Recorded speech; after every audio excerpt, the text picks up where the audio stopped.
Want to shut that door over there, can you, or no? I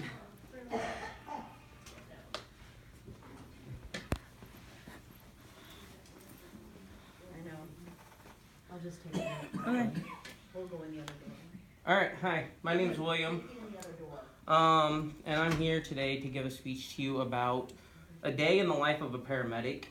I'm currently an EMT student in the Southeast Community College going into the paramedic program. Hence the reason I chose this topic. I'm sure at some point in your life you've all have either had to rely on a paramedic to come for you, or you know somebody that's a paramedic in your own life. So I'm just going to kind of give you a brief overview today and inform you of what a day in their life is like. To start with, depending on your community will depend on the kind of shifts that they will have. You know, they could, in like a town like Louisville here, you're going to have just a volunteer where they call you and you drive to the station and then you go. You go to some bigger cities, they actually have paramedics and EMTs on staff at all times. They usually work 9 to 12 hour shifts. However, a lot of them do 24-hour shifts on call. Some of them do the 48, 96-hour shift differential where they're on call, or they're at the station on duty for 24 hours and they're on call for the next 24 hours and they're off for 96 hours. So it just kind of depends on that. Other than that, after their shift, if they are on call in bigger stations like Omaha, they have a dormitory style living where their paramedics and their first responders can actually stay on site, and you know, they have living quarters, beds, kitchen, everything that they need basically. Now let's get into a little bit more of what they do. At some point in time, you know, you may have to call 911.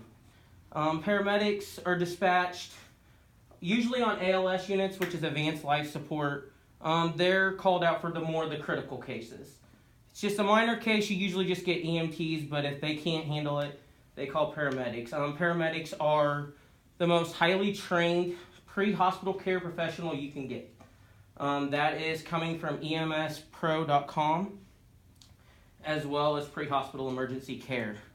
Paramedics have a full scope of practice in the field. They are able to perform all life-saving measures, including, you know, they can do CPR, they can insert IVs if you need fluids, or if you're sick and dehydrated, they can try to give you fluids to get you hydrated to get you to the hospital. Paramedics are able to, they carry a whole bunch of different medicines with them. They are the only professionals in the field that are licensed to give medications. Anytime that you get a medication out there, it's a paramedic that did it. Paramedics can be dispatched via ambulance or life flight units, depending on which type.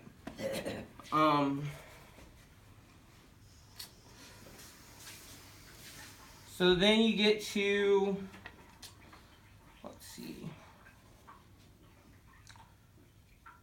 Thank you.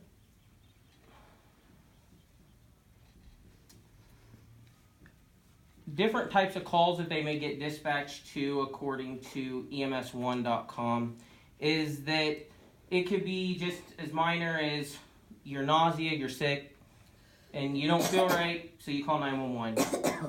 Paramedics who can be dispatched to your location, and they can, you know, like I said before, administer fluids or anything else just to make you more comfortable to get you to the hospital so you can get the best possible care. They simple calls like that. They can also be dispatched to more urgent calls, such as car accidents, or you know, if there's an assault or something into that aspect, they're called in for that. Those are the calls that paramedics are most likely to respond to, for the simple fact that they are the more highly trained professionals. After, you know, the call is over and they transport you to the hospital, you're going to have to do, a paramedic has to fill out a report. The report's basically saying the time they were called, the time they got on scene, the time that they got to your bedside or your side. Any information that they had done to you has to be documented. Anything that they say to you, any medicines they give you, treatments, machines used, it has to be marked down or it didn't happen.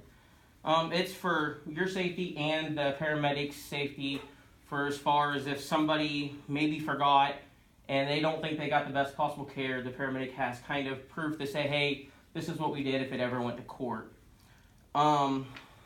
That's coming from Pre-Hospital Care, the 11th edition. It's a textbook of mine for EMT class. Most all reports now are done electronically on computers, whether it's a portable unit in the back of the ambulance or back at the station. This is a copy of one. This is just a paper copy. It's just kind of giving you, the patient demographics, how old were they, male or female, different thing like that. No names ever go on these. That would be against HIPAA violations.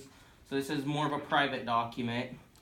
And it kind of just gives you where the call was, past medical history, medications that you may be taking. They're going to ask you for all that kind of stuff. It's going to ask you for the paramedic to write down your vital signs, anything other than that way. On the back here, it's kind of got, airway, adjunct, IV therapy if you need it. If we hook you up to a 12-lead EKG, any medications that we're going to give you. And then there's always a narrative spot. The narrative spot is where they're going to write everything that they have done for you. Whether that's just they showed up to your side and they talked you through something, or whether or not they actually had to, administer medicines or ultimately transport you to the hospital. That's going to be wrote down on here for the paramedic to have, and it goes to their supervisor to, kind of finish that off. On the sheet here, as you can see, we have, an ambulance. They're going to show up in an ambulance for the most part. That's usually the patch that's going to be on the side of their uniforms. It's usually shoulder level. It can vary on that from department. And then you also kind of, just got a couple little pictures here of them loading someone in the back of an ambulance. This is paramedics actually training on a human-sized mannequin on how to do CPR. We got a stretcher. It's a striker cot. Most of them are electric now, so it's easier to lift you and to get you in the back of the ambulance more safely. We've got the 12-lead EKG machine. We'll put the little stickers on you, on your arms and your chest to make sure. Basically, it just takes a picture of all sides of your heart so we can see how it's doing if needed. Green bag, it can vary. I've seen them orange, I've seen them red, even yellow. It's just a trauma bag. That's where we keep all of our equipment, whether it be ventilation equipment or nasal cannula hoses for oxygen. And then down here, we have the Lucas device. It's a CPR device. Instead of a first responder, a paramedic, or an EMT trying to do CPR on you if you would ever need it, all the way to the hospital, they can actually hook that on you and it does CPR for you. It's safer for you and it's more efficient. It's actually been proven to be able to help save lives a little bit better than just normal man-made CPR. After all the reporting is done, another thing a paramedic will have to deal with is the stress level. The stress is just from the hazards of the job. You're on call all the time. Some of the things you see, you may not be able to unsee it. So a lot of first responders, after a while, they experience PTSD because of all the traumatic things that they may have to encounter. So basically, what they do to release stress is they're told to leave it at the station. Sometimes you can't do that. So a lot of times their families are more involved with them. Or maybe they get involved with, volunteering and playing games with people or just talking to other people about some of the things that they may have experienced that's not going to get them into trouble for giving too much information, but also be able to, kind of get it off of their chest. I know for me, I like to be able to talk to people. If I can't talk to somebody about something I may have seen that's bad, then, I'm just going to keep it inside and eventually it will eat away at you. The turnover rate for first responders is actually quite high lately. because a lot of people are retiring or just quitting because they can't handle the stress anymore. So they're kind of teaching that now in school on how to cope with it better. So now that I've told you about, what they do, their shift type, different calls and equipment that they may use, transportation, care reports, and, the stress level, that's basically a day in the life of a paramedic. It varies from day to day. I can't tell you when, every day is the same, because it's not. It just kind of varies from day to day. Some days they may be not busy at all and not have a single call. Great, that's what we love. We don't want to have to go out there if we don't have to, but if we do, we're more than willing to jump in and do what we can to provide you the best possible care to get you to the hospital. So that's all I have for you today. Thank you. Question, Yes. on the care report, when you can't put names, Right. what do they